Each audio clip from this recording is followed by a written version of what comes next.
Hello everybody, this is Destro Tek. I'm back with another deck tech. Today I'm going to talk about the Electrostatic Pummeler deck, which uses blue and black, and the goal of this deck is to make the Pummeler big, hit for a lot of damage like usual, but I'm going to try to summon the Herald of Anguish in this deck as a game closer. So I'm going to get into the details of this deck and explain what this deck does and how it works, and I'll recommend some upgrades that could be used in this. Alright, let's dive into this. Alright, so using the same tier system as I use in my other videos, I'm going to start off with the low casting cost and move my way up. Starting, we're going to have the Aether Poisoner, which is from the Aether Revolt, and this guy is just great because she produces she's a 1/1 death touch for 2, and then produces 2 energy and can create a Thopter. And the point of this deck is to get a bunch of artifacts and summon the Herald of Anguish, but we're also going for an energy build because we have Electrostatic Pummeler in the deck. She fits the bill perfectly because she's also death touch. She can trade with an opponent's creature, so she can do a lot actually. She's really good in this deck, even though she's not an artifact. Next, I have the Scrapheap Scrounger, which is just a recurring creature that just keeps coming back, can be sacrificed. It's really nice actually in this deck. You can attack in with to your opponent and then try to get them to grasp Darknesses or something like that, and just get rid of it early game, and then that way on turn 3 your Pummeler can come down after you've attacked with the Scrounger. So you want to make your opponent waste their creature destruction spells, then he's a good way to make your opponent waste time. And then later you can resummon your Scrounger, so that's pretty amazing late game. That's going to be really useful. Alright, at the 3 mana cost we have the Electrostatic Pummeler, and same as usual, just pump 3 energy into it and it doubles his power. We're going to have different ways of getting our energy up in this deck because we're not using green or red, so I'll get into that later. Here we have the Multiform Wonder. I typically run only 1 in these decks because even though it produces energy, it's a 5-drop, so it's a little bit hard to cast. And when you use those abilities, it's really a pain for your opponent to destroy this thing. They would have to use an instant removal spell on this because even Grasp of Darkness wouldn't be good enough. If they try to grasp it, you spend 1 energy, this thing becomes a 1/5. This thing's a pain for your opponent. Also, it can gain lifelink and flying, so it's a good way to get your life back up if you're getting down there. And if your Pummeler is already dead or it didn't work out, this guy can end up saving you. Next, you have the Herald of Anguish. These are in Korean, sorry about that. They have Improvise, which means you can tap artifacts to summon it. For each artifact you tap, you get 1. This mana cost is reduced by 1, down to 2 black minimum. And it's a 5/5 flying that at the end of your turn, your opponent discards a card, and then you can pay a black and a colorless and sacrifice an artifact, and your opponent's one of your opponent's creatures gets -2/-2 until end of turn. So it could be a good way to sack and kill creatures. We don't have too much to sack, I mean, besides Scrapheap Scrounger, but the goal of this is just to get a big beater down that makes your opponent discard cards. We can improvise this out on turn 4, I would say, if you get the right artifacts. Alright, so next let's talk about the artifacts and spells. Alright, so here we have the artifacts. I'm using Stitcher's Graft in this deck because it's really good with the Death Touch. Early game you can get a big 4/4 Death Touch that you can just use the block, or you can attack in with it. But the main purpose of this is really to attach this to the Electrostatic Pummeler to make it a base power and toughness 4/4, because we don't have the green pump spells or anything like that, so we need to make it big in other ways, and this is just a cheap way. I mean, because this is a 1-drop, it's an artifact, it helps do Improvise. I think that this is just a pretty great card now. It used to be pretty bad, but I think with Improvise, this card could see some play in some decks if people just realize that it's actually quite good. It's especially good with Relentless, but we don't have Relentless in this deck. But the point is that you just want to put this on your Pummeler, then it's going to be the KO swing, so you don't care about the not untapping next turn. Alright, tier 2, we have some Key to the Cities and the Glassblowe's Puzzleknot. The Key to the City makes it so that our Pummeler can be unblockable, which is key because, again, we don't have any trample or anything in this deck. So the Pummeler has to get through somehow. This makes it unblockable, so if your opponent doesn't have an answer, it's an unblockable Pummeler, it just hits the opponent, they die. So yeah, that's really good. The card drawing effect on it is not quite as useful. I mean, we could do it, but we should be casting stuff every turn. Here we have the Glassblowe's Puzzleknot, which comes into play for 2. I was looking for some 2-drops in this deck because it kind of combos, and I'll get into that. The Glassblowe's Puzzleknot drops down, scries 2, which is great because you want to make sure you get the cards for your pummeler, and then you get 2 energy. And then later you can always sack it and scry 2 and get 2 more energy. But we're looking for the initial drop of 2 and initial effects of coming into play with scry 2 and get 2 energy. Just really beneficial in this deck. Next we have the Aethersphere Harvester.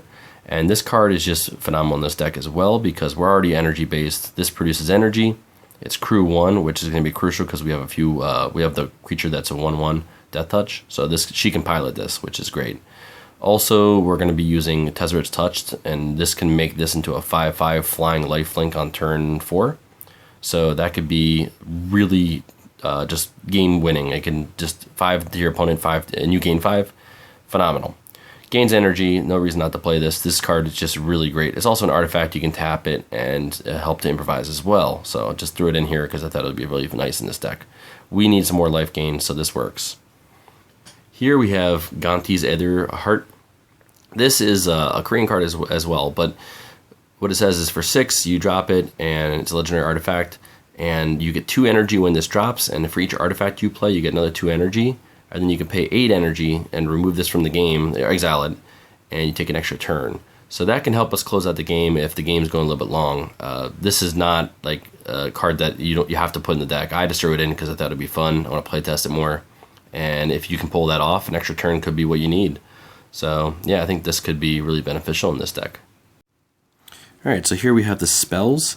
This one is Unnatural Endurance. It's a 1 black instant that target creature gets +2/+0 and regenerated. I'm using this card in this deck because I need a 1 casting cost spell that's instant speed, can possibly save my creature, and I want to cast it on turn 4 in order to do the combo I'm looking for with this deck. So I'm only running 2 of these, but I was thinking about running more. It could also be in the sideboard.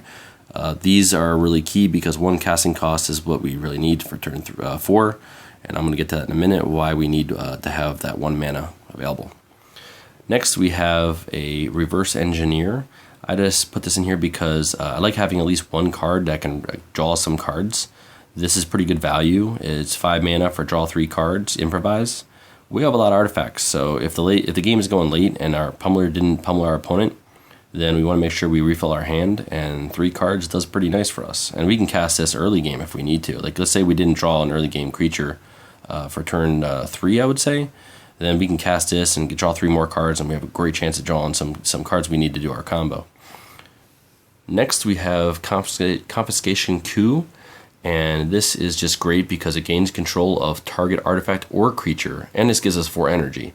So if they don't have an artifact or creature, we don't care, we can get 4 energy, because again with the pummeler we need more energy. This deck does not produce a ton of energy like the green or red, but we get some good energy producers still because blue gives a lot of it and black has a little bit of it.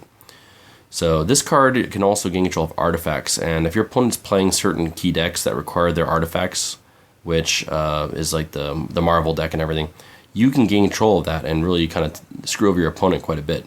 So I'd recommend playing with some of these. I used to have 4 in here, but I took out a couple of them because 5 casting costs was kind of killing me, and I need more creatures, so I threw in the Scrapheap Scroungers. But yeah, you could play around with how many you want of these. I usually have these in sideboards as well of any kind of energy deck I play with. These are just fantastic for taking your opponent's artifact or creature. That's just great.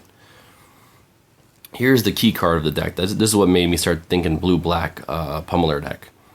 This card can be cast on the pummeler to make it a 5/5, and then that means that on turn 4, because you casted the pummeler turn 3, turn 4 you want to cast this on the pummeler. The pummeler then becomes a 5/5. For every 3 energy you use, it doubles the pummeler's power and toughness. So it would be instantly from its own energy, it becomes a 10/10. So that's enough to hit your opponent for quite a bit. So you can also cast this on the vehicle, and that would make it a 5/5 flying lifelink. So that's also really, really fantastic. But this can be cast on any of our artifacts, so we could use this in multiple ways. So it can be casted on the Stitcher's Graft or anything like that.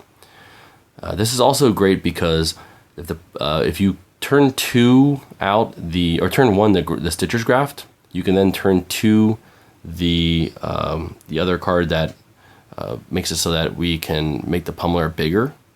Then you put that on the pummeler and you can swing in, or you can cast this on the pummeler and then use the Unnatural Endurance and make it so that the Pummeler becomes a 7/5 and then doubles, that's 14. But if you got 3 energy from anywhere else, like 1 energy from the land and 2 energy from the sphere, or the Puzzleknot, then you can easily have 6 energy, which is then going to be 28. So the point of that is to make sure that your opponent can't survive. This card is pretty much the key of the deck. So I recommend running 4 of these and playtesting with these. These are really great. You can also use them on Ornithopters. That's also fantastic. And here we have the land base. I'm running 25 lands in this deck because we need to have a high curve for the end game, especially for the demon. So in case you can't improvise him out, you want to make sure you have enough mana. So I'm running a lot of non-basic lands here, but they're kind of essential for the deck. So you got Aether Hub, which produces an energy, and is just great because it works with Pummeler. Also can produce blue or black mana, or colorless. So that's going to be really good in the deck.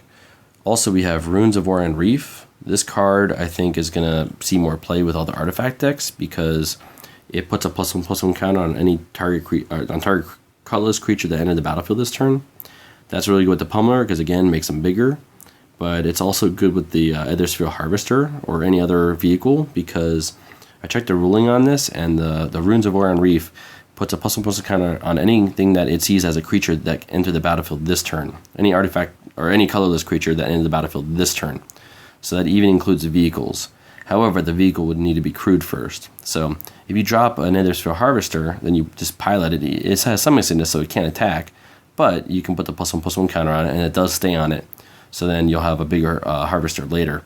Also, when you use the Tezzeret's Touch, the artifact will become a 5/5, but it keeps the +1/+1 counters, so it'll get an additional +1/+1. That's really going to be good in this deck because we want our stuff to be bigger.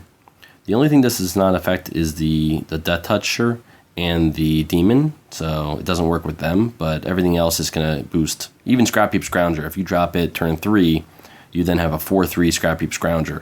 I really love using this thing with artifacts. It's not just for Eldrazi, so great card.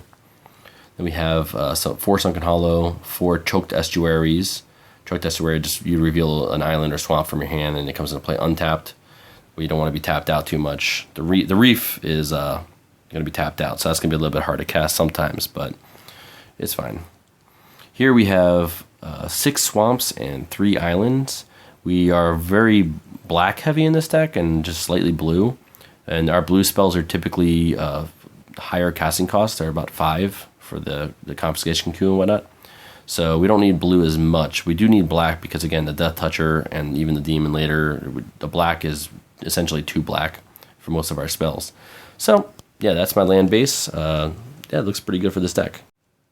So here we have the sideboard, running 15 cards as usual.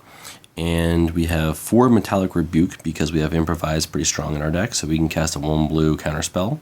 That's just really useful, especially early game. Here we have 4 Tide Drifters. Now this is just my personal taste. I like having a big beefy blocker that makes all my other artifact creatures in Eldrazi bigger, toughness-wise. So this could be really good for making your guys harder to kill. Personally, I just use it as a defender. If like I'm playing against an aggro deck and I can't keep up with them, then I throw this in the deck. You could also just replace this with Fatal Push if you want to have a removal spell. I don't have 4 Fatal Pushes at this moment, so I'm just using these 4. And maybe later I'll throw in the Fatal Pushes in place of these. Here we have Lost Legacy, which is our lobotomy effect. And basically we're going to choose a non-artifact, non-land, search their library, hand, and graveyard, and remove them all from the game. This is for removing certain key cards that the opponent might have. I think this is a pretty standard sideboard card in any black deck because sometimes you just want to get rid of their combo piece. Here is the Ruinous Path. This is also really good at removing planeswalkers, but it's also a creature removal spell. The Awaken part is just secondary. Like, I don't know if we're going to have 7 mana, but the point is that you want to be able to kill planeswalker ASAP, then you can throw this in your deck, especially if you're playing against a planeswalker buddy deck. You want to make sure you have these. Oh, another important thing to mention is the Lost Legacy is really good against the Felidar combo, which is used with Saheeli Rai, which creates an infinite combo. So if you can do this turn 3, the Felidar beast is turn 4 drop. So you can do this just before that comes out, and you can completely shut down the entire deck by just removing that beast from the game. And so, yeah, this sideboard I think is pretty good. We got a good mix of black and blue, so it looks pretty good to me. Alright, so here we have some upgrade opportunities. Instead of the Tide Drifter as a blocker in the sideboard, it's possible that you could put this in the main deck or even sideboard as well. These are just big beefy guys that just block, and the one on the left produces energy, which is great. You could also draw cards, but you should be using it for blocking. And then the Contraband Kingpin has lifelink and gains you life whenever you, or inscribes whenever you play an artifact. So that could be also very beneficial in this deck. Here we have Padim, Console of Innovation. Could be a sideboard card, could be main decked. It's not offensive, it's more of a defensive card. So if you play against a deck that has a lot of artifact destruction, this could be a really good card. We do have some high casting cost cards, so it is possible to draw extra cards off of it. And if you do, that's great. Also, he's a 1/4 blocker, but generally he's a little bit of a defensive guy, not an offensive one. We're trying to go for offense. So here is an Ornithopter, great because you can make it a 5/5 flyer on turn 3 with Tezzeret's Touch. So good option. It came with the Tezzeret deck actually, and that was supposed to be, I guess, part of the combo. But personally, I like to use the Pummeler instead. But you could always throw this in there. This can also help improvise out the demon. There's the Metalwork Colossus. We have a lot of artifacts, so this could be cast for reduced costs. We could use this as a game ender. We do have the Key to the City, so that can make this a 10/10 unblockable. Could be a game closer. I did have it main deck, but I took it out temporarily because I want to play test other things. But good card, could be used in this deck. One or two of maybe. Here is Reverse Engineer. We already have one in the deck. We could throw in a second one, or you can throw in as many as you want if you want to draw more cards. And another possibility is a Glimmer of Genius, because you need to produce energy, and this will give you some energy. And it's an instant speed. Not that we care about instant speed, because we don't have counter spells or anything instant typically, but you could use this instead to get the energy and draw 2 cards. I went with the Reverse Engineer because drawing 3 cards is better, and we don't care about sorcery speed. We have a lot of artifacts, so why not cast it for cheaper? We are an energy deck though, so I was kind of torn between these two. Just decided to go with the Reverse Engineer because it's new, wanted to play test it. Yeah, so these are some good options that I think that could be played with depending on your play style. There might be other opportunities out there. I still got to play test some other stuff, but yeah, this is pretty good for if you want to play test different cards in your deck. All right, so let's see a sample hand and see what kind of play you can get on the first few turns here. So if you start off and you play an Aether Hub in any of the first 4 turns, then you get 1 energy, which is going to be really key because we get 2 energy from a lot of the other cards, and we need 3 for the Pummeler's activation. So what you could do on any of the first 4 turns is play Aether Hub. Also, turn 1 drop, we have the Stitcher's Graft, which can give +3/+3 to the Pummeler, so that's really key at the beginning. If you get that, that's great. That can really buff the Pummeler, otherwise you're going to have to try to make do with other cards. When you go to turn 2, you want to play the Poisoner, which gives you 2 energy. Again, with the Aether Hub, that's 3. Or you can play the Glassblowe's Puzzleknot, which gives you 2, and then +1 is 3. And then the Key to the City is the card we use for making the Pummeler unblockable. You don't require it, but it certainly helps because it can't be blocked. But you'll have less energy because you played that.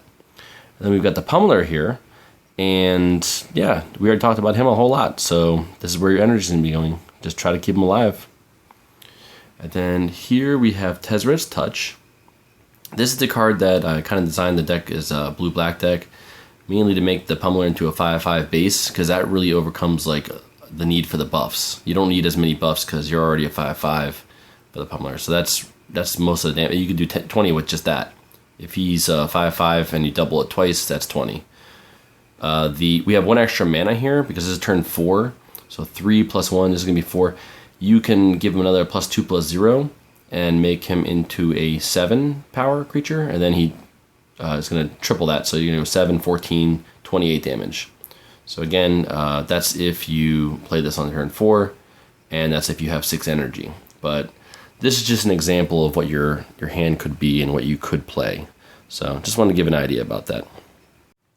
Well, that about does it for the deck tech. I hope you guys enjoyed it. If you have any other ideas for this deck, let me know. I think that there's plenty of potential here. I think blue-black Electrostatic Pummeler could be a thing.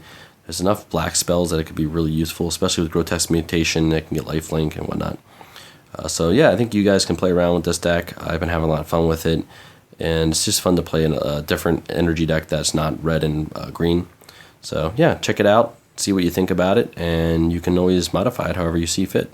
So if you like this video, go ahead and click the like button. You can also subscribe, and if you want, you can click that little bell on the right, and you can follow my videos. I'm going to try to do more deck techs, and I look forward to seeing your guys' comments below. Thanks, have a good day.